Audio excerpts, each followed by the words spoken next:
মুখ্যমন্ত্রী মমতা বন্দ্যোপাধ্যায় বার্তা দিয়েছিলেন, আর তারপরে বীরভূমে বালি পাচার রুখতে তৎপর প্রশাসন। নানুরের একাধিক বালিঘাটে একেবারে অভিযান চালানো হলো এবং বৈধ চালান না দেখাতে পারার জন্য 4টি লরি আটক পর্যন্ত করা হয়েছে। অজয়নগর থেকে বালি তোলার সময় বাজেয়াপ্ত বেশ কয়েকটি আর্থ মুভার। পাচারের সময় একাধিক বালি বোঝায় লরিকেও আটক করেছে পুলিশ। একটি খাতাও বাজেয়াপ্ত করা হয়েছে।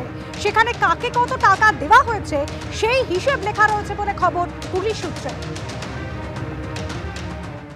আগামী 5ই ফেব্রুয়ারি দিল্লি বিধানসভা ভোট রয়েছে, আর সেই ভোটকে কেন্দ্র করে আরও স্পষ্ট হলো ইন্ডিয়া জোটের ফাটল।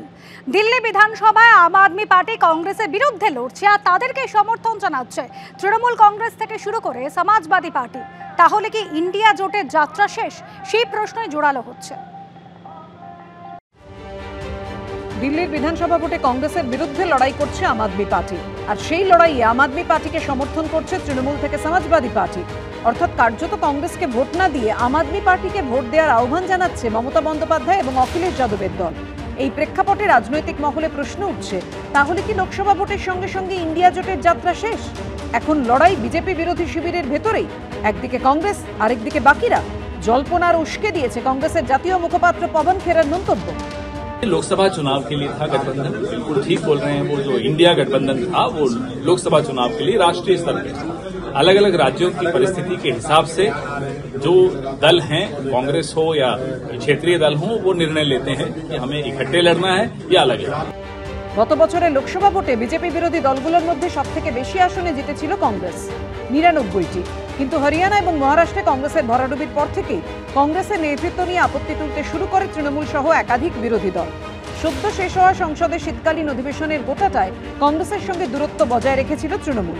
সেই সঙ্গে মমতা বন্দ্যোপাধ্যায়কে ইন্ডিয়া জোটের নেত্রী করার দাবিতে সোশ্যাল মিডিয়ায় সরব হন তৃণমূল নেতা নেত্রীদের একাংশ।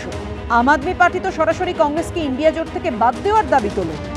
इंडिया गठबंधन के जो और भी घटक दल हैं, उनसे हम लोग मांग करेंगे कि कांग्रेस को इंडिया गठबंधन से अलग करें।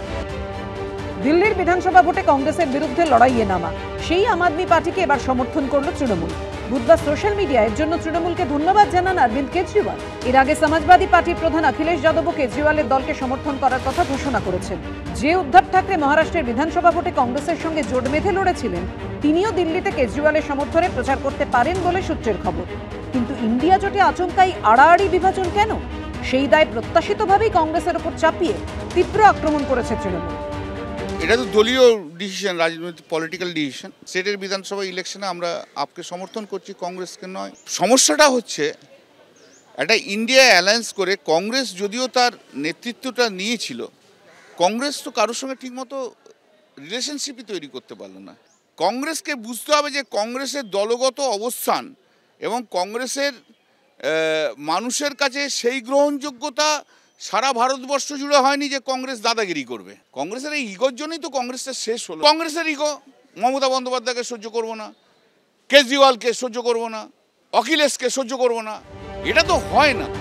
পাল্টা তোপ দেখে তৃণমূলের ভূমিকা নিয়েই প্রশ্ন তুলেছে কংগ্রেস। কে কি বলছে এটা কোনো বড় প্রশ্ন নয়। আজ ইন্ডিয়া জোট করলে তো হবে না, নিজেদের ভূমিকাটা ভাবা প্রয়োজন। প্রথম যদি ইন্ডিয়া প্ল্যাটফর্মকে কেউ না মেনে থাকে, 2024-এ 42টা আসনে প্রার্থী ঘোষণা প্রথম তৃণমূল থেকেই করা হয়, তো তারাই তো ব্রেক করেছে। সম্প্রতি মমতা বন্দ্যোপাধ্যায়কে বিরোধী জোটের নেত্রী করার পক্ষে সওয়াল করেছিলেন বিহারের নেতা লালু প্রসাদ যাদব। এবছর দিল্লির পর ভোট রয়েছে বিহারে, ফলে সেখানে সমীকরণ কি হয় সেটাও দেখার। কৃষ্ণেন্দু অধিকারী ও সৌমিত্র রায়ের রিপোর্ট, এবিপি আনন্দ।